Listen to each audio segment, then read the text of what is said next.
वचन, जीवन वचन, दिव्य वचन, जीवन वचन। सबको जय यीशु। प्यारे भाई और बहनों, चालीसा के इस पवित्र समय में हम सब उपवास कर रहे हैं, अपनी मनपसंद चीजें छोड़ रहे हैं, शुक्रवार को क्रूस का रास्ता कर रहे हैं और चर्च भी जा रहे हैं। हम अपने मन में सोचते हैं कि हमारे इन त्यागों से ईश्वर बहुत खुश हो रहा है, लेकिन जरा रुकिए। क्या होगा अगर मैं आज आपसे कहूं कि ईश्वर आपके इन सारे उपवासों, आपकी इन लंबी प्रार्थनाओं और आपके दिए गए दान को शायद स्वीकार ही नहीं कर रहा है? जी हां, आज के वचन में प्रभु यीशु और नबी होशिया हमारी धार्मिकता की एक ऐसी कड़वी सच्चाई उजागर कर रहे हैं जो आज हमें अंदर तक झकझोर देगी। आप रोज प्रार्थना कर रहे हैं, लेकिन फिर भी शायद आप ईश्वर से बहुत दूर हैं। आखिर क्यों? वो कौन सी एक चीज है, वो कौन ऐसा रहस्य है जिसके बिना आपकी हर प्रार्थना, आपका हर उपवास और आपका हर बलिदान ईश्वर की नजर में पूरी तरह व्यर्थ है? अगर आप सचमुच जानना चाहते हैं कि ईश्वर को क्या चाहिए और आप अपने इस चालीसा को कैसे सफल बना सकते हैं, तो मेरे साथ इस वीडियो में अंत तक जरूर बने रहे, क्योंकि आज का वचन आपके सोचने का नजरिया पूरी तरह बदल देगा। तो आइए अभी हम प्रभु के वचनों को सुने, फिर उस पर मनन चिंतन करें। पहला पाठ नबी होसिया का ग्रंथ, अध्याय 14, पद संख्या 2 से लेकर 10 तक। इस्राएल, अपने प्रभु ईश्वर के पास लौट आओ, क्योंकि तुम अपने पापों के कारण गिर गए हो। प्रार्थना का चढ़ावा लेकर प्रभु के पास आओ और उससे यह कहो, हमारा अपराध मिटा दे और हमारा सद्भाव ग्रहण कर। हम तुझे बलि पशुओं के स्थान पर यह निवेदन चढ़ाते हैं। असूर हमें बचाने में असमर्थ है। हम फिर कभी अपने घोड़ों पर भरोसा नहीं रखेंगे और अपने हाथों की बनाई हुई मूर्ति से नहीं कहेंगे, तू हमारा ईश्वर है।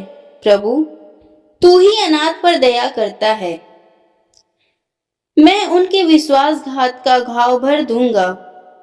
मैं सारे हृदय से उनको प्यार करूंगा, क्योंकि मेरा क्रोध उन पर से दूर हो गया है। मैं इस्राएल के लिए ओस के सदृश बन जाऊंगा। वह सोसन की तरह खिलेगा और लेबानोन के बारूद की तरह जड़ें जमाएगा। उसकी टहनियां फैलेंगी, उसकी शोभा जैतून के सदृश होगी और उसकी सुगंध लेबानोन के सदृश। इस्राएली फिर मेरी छत्र छाया में निवास करेंगे और बहुत सा अनाज उगाएंगे। वे दाखबारी की तरह फलेंगे फूलेंगे और लेबानोन की अंगूरी की तरह प्रसिद्ध हो जाएंगे। अब एफ्राइम को देव मूर्तियों से क्या? मैं ही उसकी सुनता और उसकी सुध लेता हूं। मैं सदाबहार सनोबर के सदृश हूं। मुझसे ही उसे फल मिलते हैं। जो समझदार हैं, वह इन बातों पर विचार करे। जो बुद्धिमान है, वह इन्हें अच्छी तरह जान ले। प्रभु के मार्ग सीधे हैं, धर्मी उन पर चलते हैं, किंतु पापी उन पर ठोकर खाकर गिर जाते हैं। यह प्रभु की वाणी है। ईश्वर को धन्यवाद। संत मार्कुस के अनुसार पवित्र सुसमाचार, अध्याय 12, पद संख्या 28 से 34। तब एक शास्त्री ईसा के पास आया। उसने यह विवाद सुना था और यह देखकर कि ईसा ने सदुकियों को ठीक उत्तर दिया था, उनसे पूछा, सबसे पहली आज्ञा कौन सी है? ईसा ने उत्तर दिया, पहली आज्ञा यह है, इस्राएल सुनो, हमारा प्रभु ईश्वर एकमात्र प्रभु है। अपने प्रभु ईश्वर को अपने सारे हृदय, अपनी सारी आत्मा, अपनी सारी बुद्धि और सारी शक्ति से प्यार करो। दूसरी आज्ञा यह है, अपने पड़ोसी को अपने समान प्यार करो। इनसे बड़ी कोई आज्ञा नहीं। शास्त्री ने उनसे कहा, ठीक है गुरुवर, आपने सच कहा है, एक ही ईश्वर है, उसके सिवा और कोई नहीं है। उसे अपने सारे हृदय, अपनी सारी बुद्धि और अपनी सारी शक्ति से प्यार करना और अपने पड़ोसी को अपने समान प्यार करना, यह हर प्रकार के होम और बलिदान से बढ़कर है। ईसा ने उसका विवेकपूर्ण उत्तर सुनकर उससे कहा, तुम ईश्वर के राज्य से दूर नहीं हो। इसके बाद किसी को ईसा से और प्रश्न करने का साहस नहीं हुआ। प्रभु का सुसमाचार। क्रिस्त प्रभु की जय। इसमें प्यारे भाई और बहनों, जब चालीसा का यह पवित्र समय शुरू होता है तो हम में से ज्यादातर लोग अपने दिमाग में एक लिस्ट बना लेते हैं। हम तय करते हैं कि मैं इस चालीसे में मांसाहार भोजन नहीं करूंगा, मैं अपनी पसंदीदा मिठाई छोड़ दूंगा, मैं रोज एक माला विनती करूंगा। हम इन चीजों पर टिक भी लगाते जाते हैं और सोचते हैं कि हमने ईश्वर को खुश कर दिया। हम अक्सर अपने धर्म को एक नियम पुस्तिका बना लेते हैं, लेकिन आज नबी होशिया और प्रभु यीशु दोनों आकर हमारी इस लिस्ट को फाड़ देते हैं। वे हमसे कहते हैं, धर्म नियमों की सूची नहीं है, यह एक जीता जागता रिश्ता है। जरा नबी होशिया के शब्दों पर ध्यान दीजिए। वे उस समय के लोगों से बात कर रहे थे जो सोचते थे कि अगर वे वेदी पर किसी जानवर की सबसे बड़ी और महंगी बलि चढ़ा देंगे तो उनके सारे पाप धुल जाएंगे और ईश्वर उनसे खुश हो जाएंगे। आज ईश्वर होशिया के जरिए हमसे और आपसे सबसे कह रहे हैं, मुझे तुम्हारी ये सारी रस्में नहीं चाहिए, बल्कि प्रार्थना का चढ़ावा लेकर मेरे पास लौट आओ। मुझे तुम्हारे पशुओं का खून नहीं, बल्कि तुम्हारे दिल के आंसू चाहिए। ईश्वर हमारे बाहरी चढ़ावे से प्रभावित नहीं होते हैं। वे तो यह कहते हैं कि वह चढ़ावा किस नियत और किस दिल से लाया गया है। भाई और बहनों, सुसमाचार में भी यही बात एक नए और व्यवहारिक रूप से सामने आता है।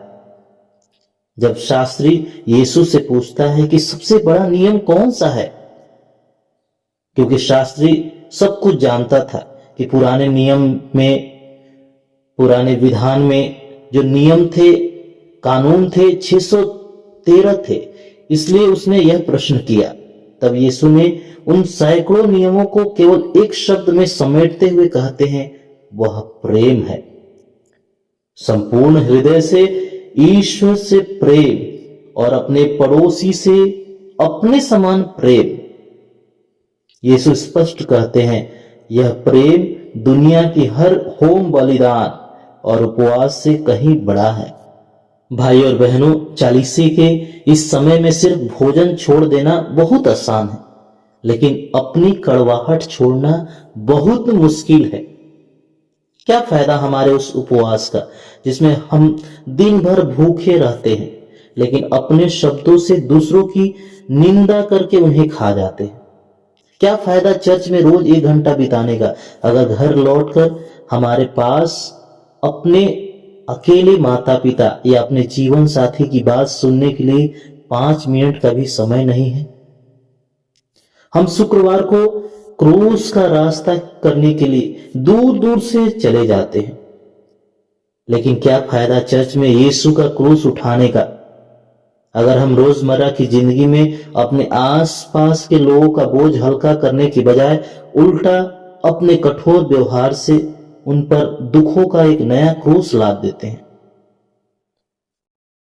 हम रविवार को दान पेटी में तो बहुत श्रद्धा से पैसे डाल देते हैं, लेकिन क्या फायदा उस दान का अगर हम अपने घर में, अपने दुकान में या खेत में काम करने वाले मजदूरों का हक मारते हैं, और उनसे सीधे मुंह बात तक नहीं करते।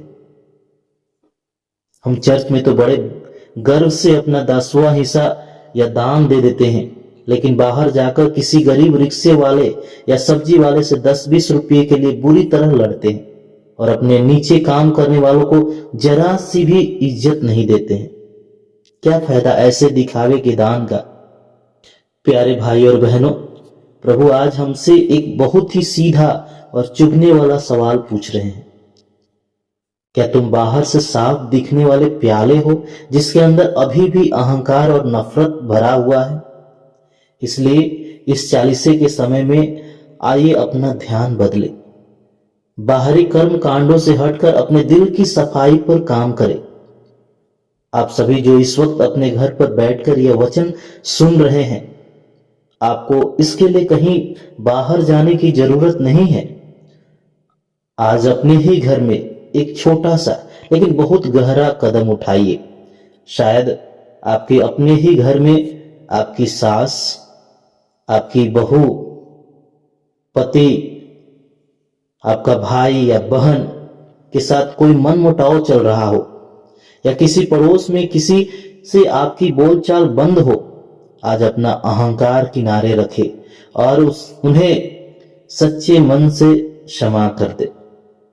घर में जिस व्यक्ति से आप अक्सर रीझ कर या रूखेपन से बातें करते हैं, आज उससे 2 मीठे बोल बोले। और अगर कोई ऐसा है जिसने आपको गहरी ठेस पहुंचाई है, तो आज घर पर बैठे बैठे ही अपने दिल से उसके लिए एक छोटी सी प्रार्थना करें। जब आप अपने घर से ही इस सच्चे प्रेम की शुरुआत करेंगे, तभी आपका जीवन प्रभु के सामने एक असली और सच्चा चढ़ावा बनेगा। जब आप ऐसा करेंगे, तब आपका जीवन प्रभु के सामने एक सच्ची प्रार्थना का चढ़ावा बन जाएगा। प्रभु यीशु आज हमारी आंखों में देखकर कह रहे हैं, मुझे तुम्हारी बाहरी बलि नहीं, तुम्हारा बदलता हुआ दिल चाहिए।